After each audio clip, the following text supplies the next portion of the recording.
Hi hello everyone, welcome back to my channel. Friends అందరు ఎలా ఉన్నారు? అందరు బాగున్నారు అనుకుంటున్నాను.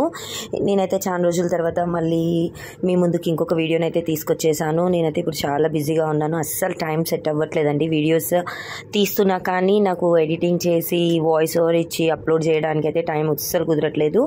బట్ మ్యాక్సిమం అయితే ట్రై చేస్తున్నాను బెస్ట్ ఇద్దామనేసి.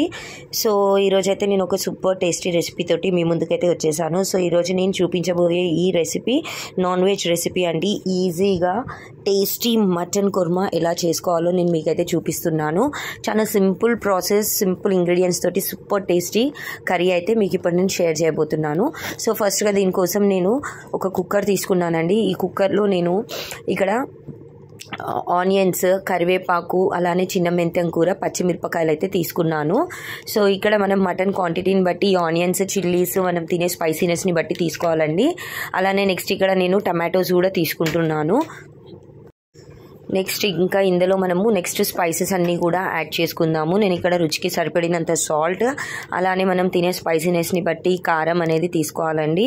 సో ఇక్కడ నేను సుమారుగా ఒక 1/2 kg పైన మటన్ అయితే తీసుకున్నానండి విత్ బోన్స్. సో ఇలా మటన్ అనేది ఫ్రెష్గా వాష్ చేసేసుకుని మటన్ కూడా ఇందులోకి యాడ్ చేసుకుని నెక్స్ట్ ఇందులో పసుపు, అలానే ఒక చిన్న స్పూన్ తోటి అయితే 2 స్పూన్ల ధనియాల పొడి, అలాగే కర్రీకి సరిపడా ఆయిల్ అనేది తీసుకోవాలండి. తీసుకున్న తర్వాత వీటన్నిటిని కూడా చక్కగా అయితే మిక్స్ చేసుకోవాలి ఫ్రెండ్స్. ఇవన్నీ కూడా ముక్కలకి పట్టే విధంగా మిక్స్ చేసుకోవాలన్నమాట.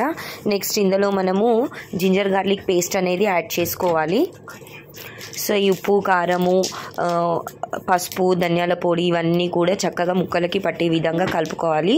అలానే నెక్స్ట్ ఇక్కడ నేను జింజర్ గార్లిక్ పేస్ట్ అయితే యాడ్ చేసుకున్నాను. నేనైతే స్పూన్ తోటి అయితే కలుపుకుంటున్నానండి.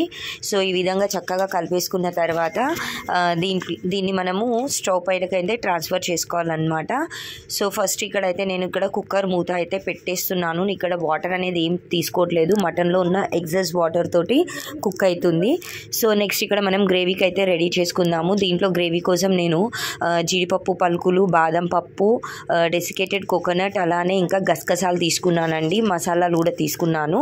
సో మనం దీన్ని ఫైన్ పేస్ట్ లాగా బ్లెండ్ చేసుకుని దీన్ని అయితే ఇలా ఒక చిన్న ప్యాన్ తీసుకుని ఒక 2 to 3 స్పూన్స్ ఆయిల్ అనేది వేసుకుని ఈ గ్రేవీని చక్కగా అయితే ఫ్రై చేసుకోవాలి.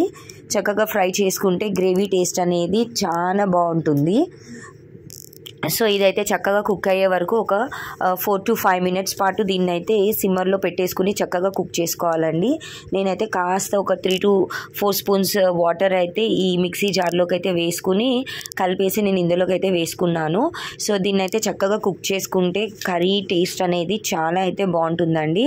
పచ్చిగా డైరెక్ట్గా కూడా వేసుకోవచ్చు, బట్ ఆ టేస్ట్ అనేది డిఫరెంట్ ఉంటుంది. ఇలా దీన్ని ఆయిల్లో కుక్ చేసుకుని కనుక వేసుకుంటే కనుక గ్రేవీ టేస్ట్ అనేది సూపర్గా అయితే ఉంటుందండి. సో డెఫినెట్గా ట్రై చేయండి, మీరే అంటారు ఎంత బాగుంది అని చెప్పి. సో ఈ విధంగా కుక్ చేసుకోవాలండి. సుమారుగా 3 నుంచి 5 నిమిషాలు అయితే పడుతుందండి ఈ గ్రేవీ కుక్ అవ్వడానికి. సో ఇప్పుడు మనము కుక్కర్ అయితే ఓపెన్ చేసి మటన్ ఎలా కుక్ అయిందో చూద్దాము. ఇది వచ్చేసి మటన్ అనేది మంచిగా లేతగా ఉంటే కనుక మనకి 3 to 4 విజిల్స్లో చక్కగా అయితే కుక్ అయిపోతుంది.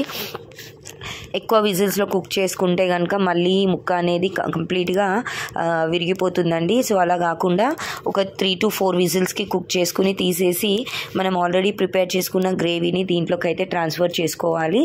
దీన్ని మరీ కొద్దిగా సేపు మనము కుక్ చేస్తాము. సో కాబట్టి 3 to 4 విజిల్స్ అయితే సరిపోతుందండి మటన్ కుక్ అవ్వడానికి. ఇప్పుడు నేను ఈ ప్యాన్లోకి అయితే కొన్ని వాటర్ అనేది తీసుకుని ఈ కర్రీలోకి అయితే ట్రాన్స్ఫర్ చేసుకుంటున్నాను.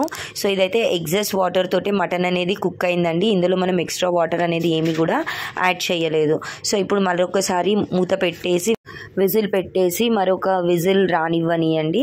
సో ఇట్లా ఒక విజిల్ వచ్చిన తర్వాత దీన్ని మళ్ళీ మనం దించేసుకుంటే సరిపోతుందండి. దించేసుకున్న తర్వాత చూడండి కర్రీ అయితే ఇలా ఉంది. సో దీన్ని ఒక్కసారి మిక్స్ చేసేసుకుని దీన్ని ఇప్పుడు మనం ఇందులో మసాలా అనేది mutton masala, meet masala add చేసుకుని ఒక్క 2 నుంచి 3 నిమిషాల పాటు మనం కుక్ చేసుకుంటే కర్రీ అనేది ఇంకా ఫైనల్గా రెడీ అయిపోతుంది.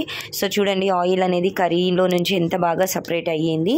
సో ఇప్పుడు నేనైతే దీన్ని స్టవ్ మీద పెట్టుకుంటున్నాను. పెట్టుకుని దీంట్లో నేనైతే ఇప్పుడు మీట్ మసాలా అయితే యూస్ చేస్తున్నాను. నేను ఇక్కడ సూర్య మీట్ మసాలా యూస్ చేస్తున్నాను. మీరు మీరు ఇతర ఏ బ్రాండ్ మీట్ మసాలా అయినా కూడా యూస్ చేయొచ్చు. జస్ట్ ఇక్కడ నేను ఒక చిన్న స్పూన్ వేస్తున్నాను అంతే అండి, ఎందుకంటే నేను ఆల్రెడీ ఇందాక ప్రిపేర్ చేసిన గ్రేవీలో గరం మసాలా అనేది యాడ్ చేశాను అంతే అండి. ఫైనల్గా ఒక 2 minutes కుక్ చేసేసి ఆపేస్తే డెలీషియస్ మటన్ కుర్మా రెడీ అయిపోతుంది అంతే అండి. ఇదైతే బగారా రైస్లోకి, వైట్ రైస్లోకి సూపర్ కాంబినేషన్ అండి. అలానే రోటీస్లోకి కూడా చాలా బాగుంటుంది. సో డెఫినెట్గా ట్రై చేయండి. మీకు ఎలా కుదిరిందో కమెంట్ బాక్స్లో కమెంట్ చేయండి. ప్లీజ్ మా న్యూ క్రియేటర్స్ని సపోర్ట్ చేయండి. Thanks for watching. సబ్స్క్రైబ్.